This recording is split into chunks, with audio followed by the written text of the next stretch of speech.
due to my small size and the fact that I was a few years ahead of everybody else in school. Photography was something that fit right in. My parents provided me with a camera and some film, and I went off taking pictures of anything that moved. The composition was fantastic, as you can imagine, and it was a lot of fun to do.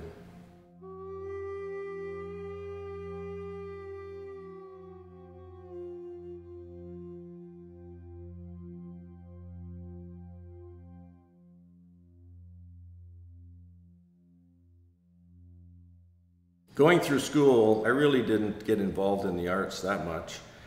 I was interested in business, I was interested in human relations, I was interested in things that I guess were on the other side of my brain, as they say. But art and other classes was very important because as life went on, these are the things that you pick up and you get to use later. What I learned in art, I used it a lot more than what I learned in calculus or algebra. I did have a 30-year corporate career, which I retired from in 2001. After that, I was able to spend more time creating the photographs that I had been thinking about for years. When I first started, I guess in the 70s, I went through a period of a lot of reading and a lot of, in those days, focusing more on photographers. So people like Ansel Adams or Diane Arbus, Freeman Patterson, Stieglitz. These are all people that I researched their work, look at their photographs, and later I found that I was moving more into the artists that were influencing my work and making me think a little bit more about my photographs. People like Mark Rothko, the Group of Seven, especially Lauren Harris and Franklin Carmichael. Lauren Harris' later years, when he became more abstract, really made me think. And then some present-day artists that I have some contact with, people like Brian Adio or Ivan Wheel, just talking to them about how they create their paintings makes me think about my photographs. I'm a self-taught photographer, and I've spent a lot of time researching photography, and then after that art.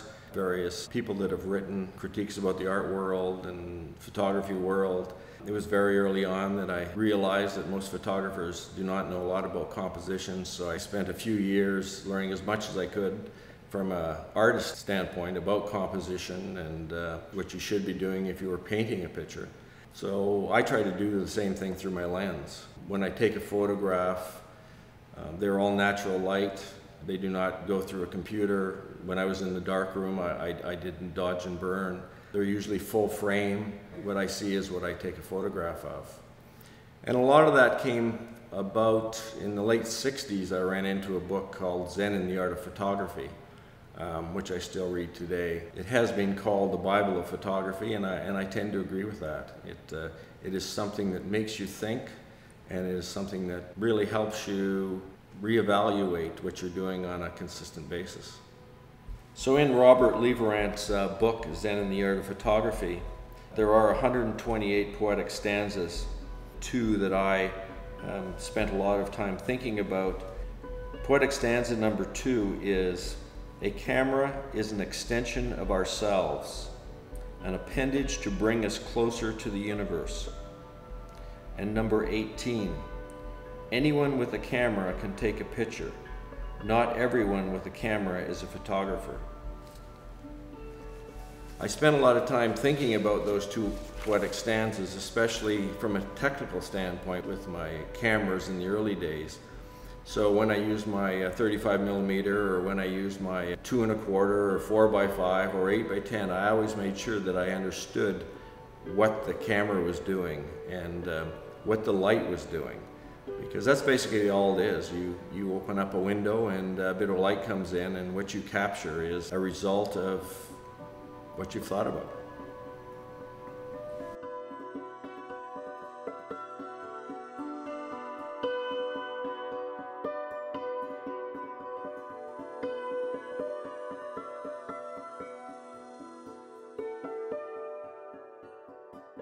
What I try to do with my photographs is bring people to the moment.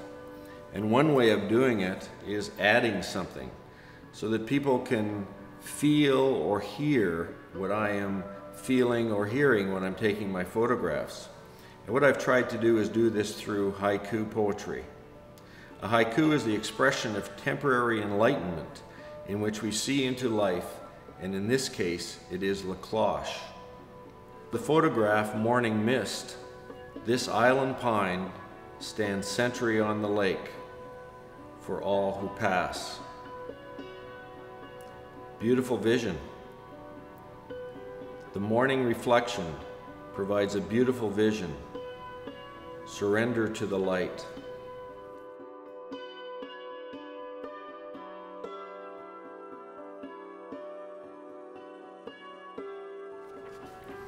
Enter the mystic. It's like a dream.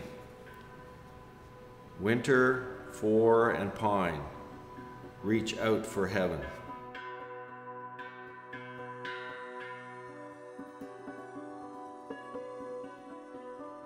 I shoot everything full frame. Everything is shot with a tripod and a cable release, so there's no vibration. Mainly long exposures because most of my photographs are the morning before the sun comes over the horizon, and that is how I get these vivid and different colors. At a recent exhibit in Toronto that was in a very busy foyer in downtown Bay Street, it was interesting to have the people flying by the exhibit on a regular basis, and then all of a sudden their neck would jerk and their head would turn and they would come over and spend a few minutes looking at the photographs, and later in the day they would come back. And that is a result of using natural light. My artwork now is focused on the La Cloche area, and that's where I live. My wife and I and family live in Willisville, in the middle of La Cloche, a range of quartzite mountains that were actually mountains millions of years ago, and today they are these beautiful hills. The group of 7 made the area famous. So when you look at my photos and you look at the color and you look at the images, it's La Cloche, it's morning. It is the moment that we live in. This is the series Birth of the Mountain, and it's part of the La Cloche Spirit exhibit. And we have 1, 2, and 3.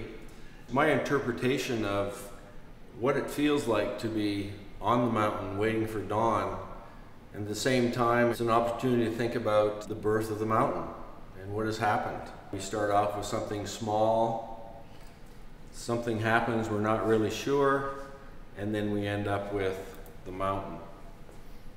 This was September the 7th, 2011. It was a beautiful morning, extremely misty, and it was very windy. So the camera is on a tripod and I'm using a cable release, and this is a very long exposure. And because of the long exposure, we have the wind, it's blowing the mist over the notch and over top of the lakes, and we have this beautiful color. It was the saturation of the color because of the long exposure gave us this purple or deep red color. But it is also a mysterious photograph when you look at it, and it really captures the essence of La Cloche and what it's like on a dark morning waiting for the sun to rise and the colors that happen before the sun comes over the horizon. Here we have Red Study, a interesting photograph, very different from what I normally take, but this is a tree that I've been looking at on and off for about 30 years. It's a tree that has had the top cut off at a storm probably about 8 years ago. It was early morning. No photographs were taken at all that morning because it was so misty there was absolutely nothing to take a photograph of. It was like being in pea soup. When the sun came over the horizon, it broke through and there was the tree. But what I found is it wasn't really the tree that I was looking at. It were these beautiful fall colors in the background. And that's where Red Study came from. This is actually one of my older photographs from a few years ago, the white pine. Obviously inspired by the group of 7. It was the beginning of peeling away the layers and getting the color to really become the photograph.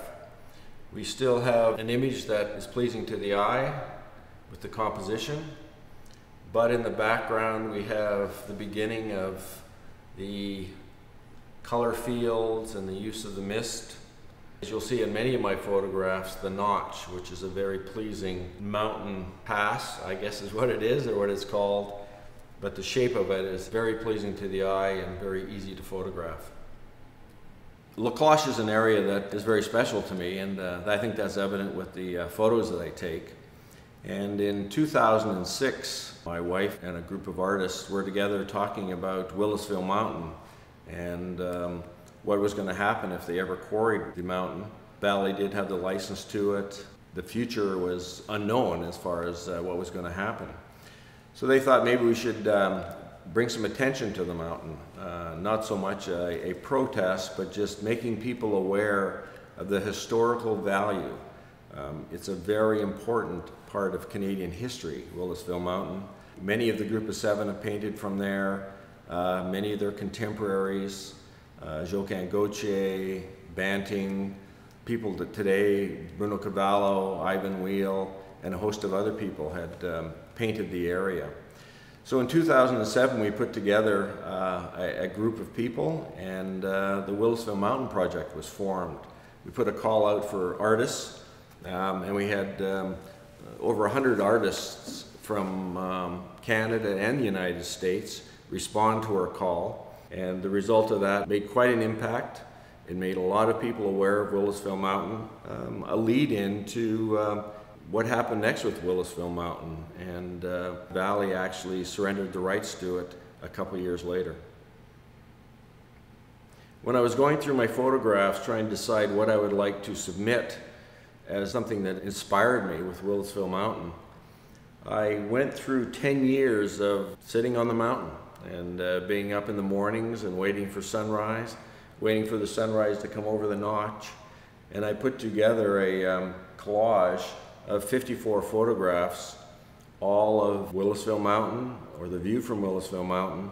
It's sort of, when you put it all together, it helped me understand a little bit more about what I was doing and moved me on to the future. White rock, green pines, walking in the footsteps of Carmichael, seek the higher ground. The canvas wastes the scene down below. Helen Lake, Medina Lake. Tomorrow we'll make 3 narrows. White rock, green pine, walking the footsteps of the painters. To the top we'll go. The canvas wastes the scene down below. In the Bay of Islands, Nellie Lake, white rock, green pines, looking down on Grey.